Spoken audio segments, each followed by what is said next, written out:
Yo, what's going on, guys? Crispy Flakes here. So I'm not even gonna lie, this one to me makes absolutely no sense, and I'm hoping maybe you guys can explain it to me in the comment section below. So over on Twitter, NBA Central, we got a former coach. I don't know if it was NBA coach, but it says former coach David Thorpe. I don't remember what team he coaches, if he did coach in the NBA. Says Miami Heat trading Tyler Hero for Cam Johnson makes sense for both sides. Does it? Does that make sense for both sides? Because the way that I'm looking at it is, for one, do the Miami Heat even want to trade Tyler Hero? Because we hear about Tyler Hero every single time some type of trade rumor comes up.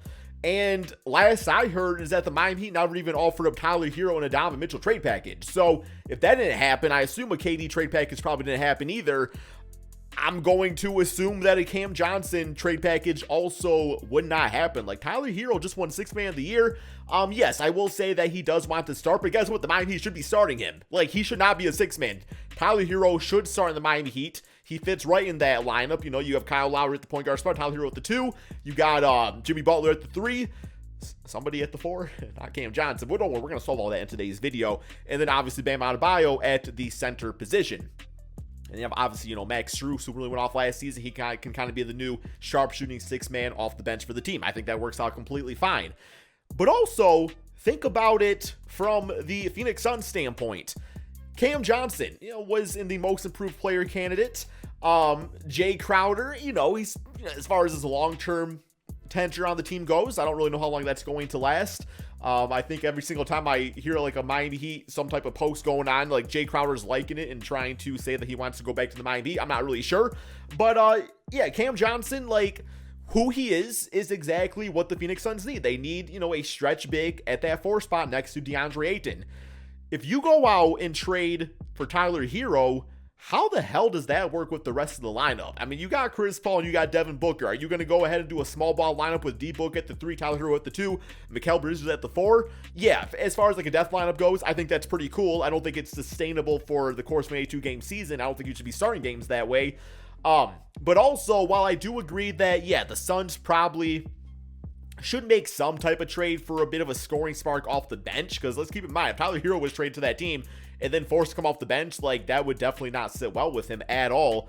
But I do think there's options out there for them to get some additional scoring on their team, which is actually what we're going to be doing for today's video, is figuring out more proper trades for these teams that does not involve trading away Tyler Hero for Cam Johnson. Because for one, Cam Johnson, like, you're one of my favorite young players in the NBA. You are fantastic. You're not worth a Tyler Hero. It's just not like that. I mean, maybe you toss in some picks, maybe a few young players, then sure, maybe you can get there eventually, maybe. But straight up, that just didn't really make much sense to me. So let's go ahead, guys, and hop over to NBA 2K. And by the way, if you're enjoying these NBA rumor type of videos, I like talking about basketball. I like talking about anything that pops in my feed, man. It's just, I don't know, it's fun. It's the off season, not really too much going on right now. So you know, a little something different from rebuilds too, obviously, because there's only so many teams you can rebuild and everything. So yeah, man, looking at this Miami Heat team, I will say, you know, right off the bat, they definitely need a power forward. They did not really find a replacement for PJ Tucker. Now, I'm not saying PJ Tucker was the end-all be-all for this team, but as far as the type of player he is,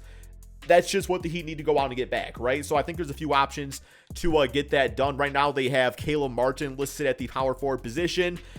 Could he play and be the new PJ Tucker? I mean, yeah, I guess he could. I just don't know, you know, as a team that's looking to contend for a championship wants to exactly bank on that. As far as the other power forward goes on the squad, they got Nikola Jovic right here, who's only 19. I think eventually he'll be a pretty solid stretch big in the NBA, but also not somebody you really want to rely on to win you an NBA championship and being part of the lineup and everything, right? So we got to find them a new power forward. And there's 2 players that particularly come to mind right here. I think the first guy, you know, I mentioned him a lot when it comes to just teams that need like 3-and-D type dudes at the power forward position. I think hitting up the Charlotte Hornets for, where's he at, man? Yeah, for PJ Washington would be an absolutely stellar idea. Stellar. Ooh, damn, man. Wow. I've been dipping into the dictionary a little bit. But no, PJ Washington, perfect player at the 4 spot. I also like that he's only 24 also. Got a very cheap contract, 1-year deal. Take on a little bit of risk with that, but I don't know. I don't see why PJ wouldn't want to live in South Beach for the duration of his NBA career, or at least for a good solid 5-year contract or something like that.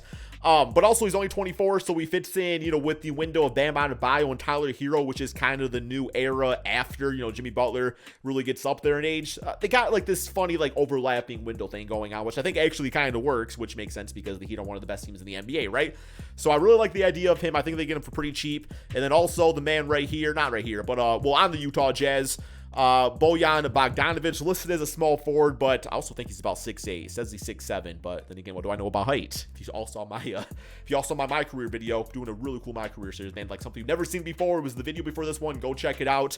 But yeah, so maybe I don't know the most about measuring height, but I thought he was like 6'8". But yeah, so with Bojan, not only do you get that toughness factor, but also you do get a guy that can drop you 15, 20 points per game. So I think he'd be absolutely perfect. And we all know the Jazz are in sell mode trying to get assets on their team. He does have a very large contract at $20 million. That probably makes it a little bit more difficult.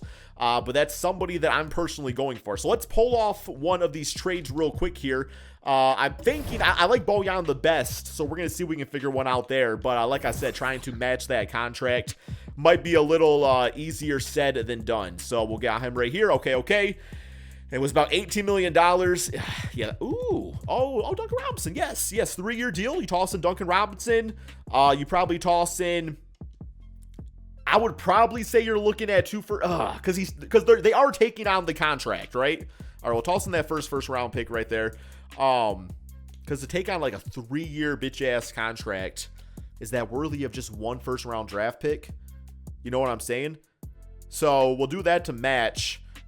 I think you probably got to give him another draft pick, though. Oh, we don't want to do that. Trade exception. I don't like how they have this set up this year. Protection backup, so I can't do that. So, okay, it would be the 2029th pick. We'll toss in the second round just for a filler, but it would be something like that, right? I think that's kind of fair. Maybe you could even convince them to toss in like a Yurtseven or somebody like that if you're looking for a young player. But I think this Jazz team has like enough like young centers. I don't really think they'd be interested in somebody like that. So we're gonna go ahead and do this right here for the Miami Heat. Duncan Robinson, essentially 2 first-round picks for Bojan Bogdanovic. You get a good player back. You get out of a bad contract. Give up 2 first-round picks to do it. Sounds good to me. What do you all think, man? And they're not asking for it. Okay, well, guess what? Trade override coming in the clutch. So this would be the team going into the beginning of the regular season, guys. You got Lowry, Hero, Jimmy, Bogdanovic, and also Bam. Benching you got Victor, you got Caleb for that backup 4 spot, Max Strus for some more scoring, and also Dwayne Dedmon for a big guy coming off the bench. I think that puts them as a top 3 seed in the Eastern Conference, like hands down. What you guys think, let me know in the comment section below. But let's go ahead real quick here, guys, and also fix this Phoenix Suns team. So why exactly would they want Tyler Hero? Well, they would probably come in with the mindset of he's coming off the bench, so I'm guessing they're looking for a scoring spark off that bench. I mean, if you start, well, yeah, because if you're starting Cam Johnson, I guess he would be off the team essentially in that case. But even now, if they are looking to start Cam Johnson, that's like a big bulk of scoring off the bench. I forgot what his stats were last season, but I think he averaged around 15 a game or something along those lines. So we'll find out here in 1 second. So, 13 points, 4 rebounds, and 2 assists per game, but shot crazy efficient, 43% from 3. So, they would be looking for some scoring off the bench. And I think, yet again, the best team to hit up to take care of this is the Utah Jazz, man, because they got a slew of veterans that could help them, score off the bench and everything. So, as far as 2 guys that essentially 3 guys that my eyes really draw to, would be Jordan Clarkson, but we know Jordan Clarkson's one of the greatest 6-man of all time. Like, this dude is a walking bucket, can play the point guard, shooting guard, small forward position. He's got listed on here too. Would give you some insurance knowing that he's somebody that actually doesn't mind coming off the bench, unlike Tyler Hero, right, where there would be some chemistry issues. So you got him. You got Rudy Gay, although I don't know. Rudy Gay, I like him, but I don't really trust him like that anymore. Or if you do want to go a younger route, maybe they are looking to trade for a young type of shooting guard like they were doing with Tyler Hero. To just kind of like build into that next window, and then you look towards somebody like Malik Beasley. Now, both their contracts are pretty similar. You got 16 for Beasley, you got 13 for Jordan Clarkson. Honestly, if you could make it work, I would bring in both of these players, and that would be completely fine. But I think if you're trying to win a championship, I think if you're a Suns team where, we get to know there's a lot of drama going on with the owner right now and everything, and really outside of just getting their guys back, they haven't made any big-time changes in the offseason.